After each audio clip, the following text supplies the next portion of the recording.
Assalamualaikum warahmatullahi wabarakatuh. Alhamdulillahirabbil alamin.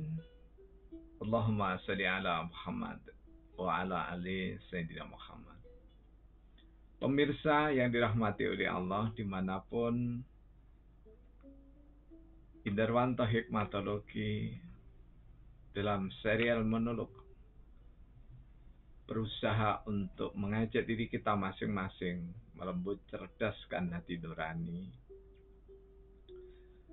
Terima kasih karena sejumlah saudara kita di Indonesia dan bahkan di sejumlah negara mengapresiasi kajian sederhana ini. Tentu mudah-mudahan kian hari semakin lebih mengedepan rasa persaudaraan di antara anak bangsa Indonesia sendiri dan di antara bangsa-bangsa yang lainnya. Pemirsa yang dirahmati oleh Allah, ketika kita menjadi anak bangsa sebagai keluarga besar, warga negara, tentu berbeda itu niscaya. Dan perbedaan itu baik di dalam kitab suci maupun di dalam kenyataan sehari-hari, real, nyata. Kalau perbedaan begitu nyata, maka menseragamkan. Jadi sekali lagi menseragamkan. Semua orang harus sama dalam memberikan tafsir keadaan, membaca gejala sosial, dan yang lainnya tentu akan sia-sia. Pemirsa yang dirahmati oleh Allah, khususnya generasi muda anak bangsa yang akan menjadi pemimpin di masa yang akan datang. Sadar bahwasanya konflik ideologis, disengaja maupun tidak, adalah niscaya di tengah era kesekatan ini, era globalisasi ini. Karena sadar bahwasanya masing-masing ideologi punya kepentingan, maka tidak berlebihan kiranya kita sebagai bagian dari bangsa-bangsa dunia menjadi niscaya tidak saja menawarkan ideologi Pancasila, tapi menjadi warga terbaik dunia yang memang pantas menjadi anak bangsa di garda terdepan dalam menerapkan nilai Pancasila itu. Karena secara ideologis, meskipun Pancasila awalnya diminta oleh BPUPKI untuk menjadi dasar negara, namun dalam perkembangan pemikiran BPUPKI, Panitia 9 dan yang lainnya sampai dengan disahkannya Undang-Undang Dasar Negara Kesatuan Republik Indonesia tahun 1945, maka menjadi ideologi Pancasila itu adalah niscaya.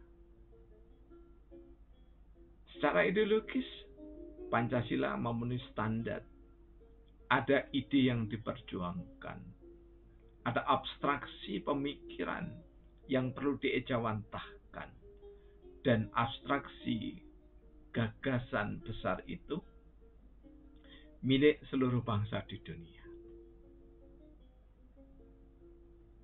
Dikatakan demikian karena nyaris tidak ada satupun di dunia ini negara yang warga negaranya tanpa bertuhan. Karena itu hikmatologi menawarkan imanial dengan maksud seluruh sesembahan diakui, namun menjadi keharusan untuk saling menghormati. Jadi bagi ilmuwan dan saudara-saudara kita yang tidak memiliki kepercayaan kepada Tuhan dan hari akhir, silahkan untuk hidup di negaranya masing-masing. Namun bagi warga negara Indonesia menjadi satu keharusan karena founding fathers kita mendasarkan yang pertama bagi bangsa kita adalah bertuhan yang Maha Esa.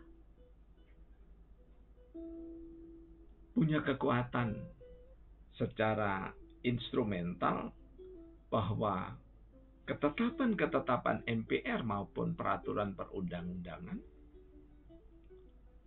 mengharuskan dijiwai oleh nilai-nilai dasar yang ada di dalam Pancasila itu.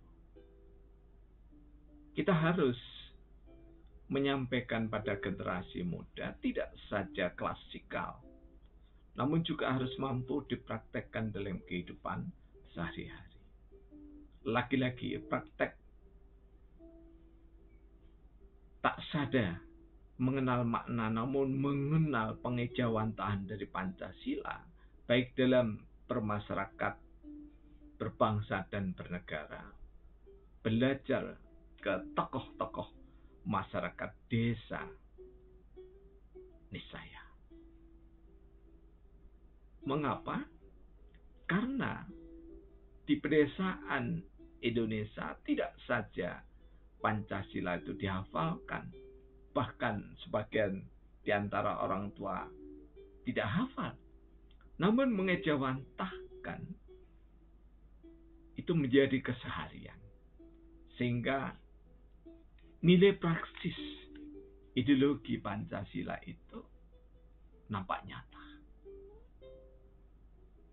Kalau juga disebut bahwa Pancasila itu menjadi ideologi terbuka, maka inovasi dalam bermasyarakat di desa tidak perlu diragukan lagi. Hanya saja inovasi yang ditelurkan oleh anak-anak atau putra-putri pedesaan harusnya mendapatkan political will dari pemerintah. Jika memang pemerintah belum memiliki kuasa untuk menerapkan inovasi, salah satunya adalah substitusi bahan bakar, maka memberikan hak otonom untuk dikelola masing-masing daerah menjadi niscaya. Kenapa? Karena ketahanan ideologi itu harus disokong dengan ketahanan politik dan juga ketahanan ekonomi. Di samping tentu saja adalah ketahanan budaya dan ketahanan pangan.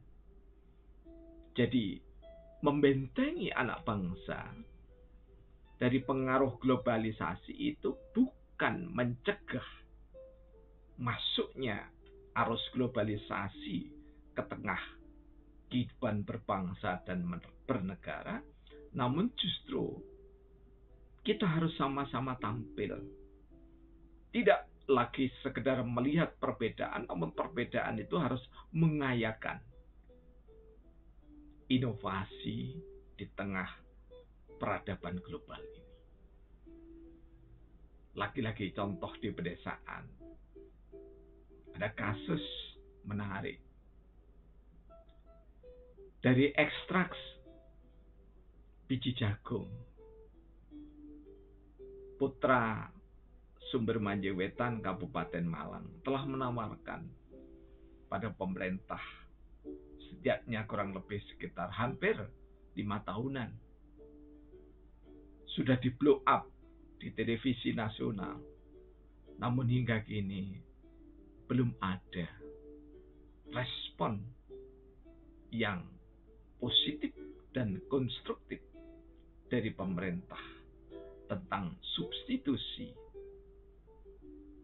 bahan bakar dari jagung.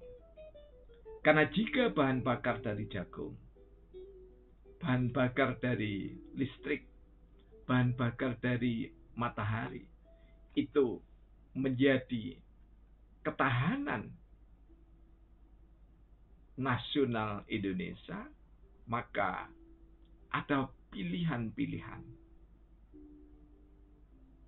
bagi bangsa ini untuk menjawab tantangan permasalahan bangsa ini.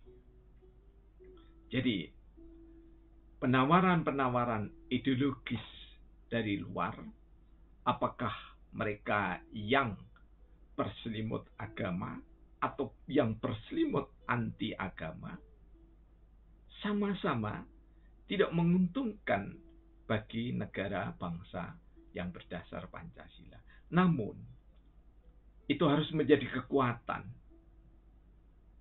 Jadi konflik ideologis di dunia ini harus menjadi kekuatan tambahan untuk lebih membesarkan hati anak bangsa ini semakin mencintai Pancasila. Dan cara mencintai Pancasila yang paling indah, paling elok, paling serasi, yakni adalah memberikan ruang inovasi sekaligus menghargai hasil inovasi anak negeri itu diwujudkan dalam otonomi ketahanan, antara lain substitusi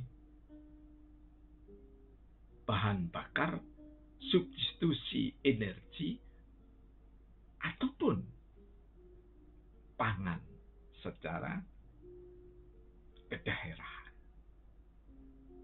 Dan lagi-lagi otonomi yang ada di desa mengharuskan para ahli otonomi untuk berpikir ulang. Turunkan otonomi menjadi otonomi desa, dan otonomi desa itu dikoordinir menjadi otonomi daerah, dan masing-masing daerah diberikan kelonggaran dengan kontrol pemerintah pusat untuk mengembangkan hal-hal yang dimungkinkan sumber daya asli satu desa, daerah untuk menyokong tata ekonomi inovatif di Indonesia. Tidak sekedar berjualan dengan menggunakan gadget, namun lebih dari itu. Inovasi dalam ketahanan nasional menjadi keniscayaan bagi anak negeri. Terima kasih mengikuti sampai akhir. Wassalamualaikum warahmatullahi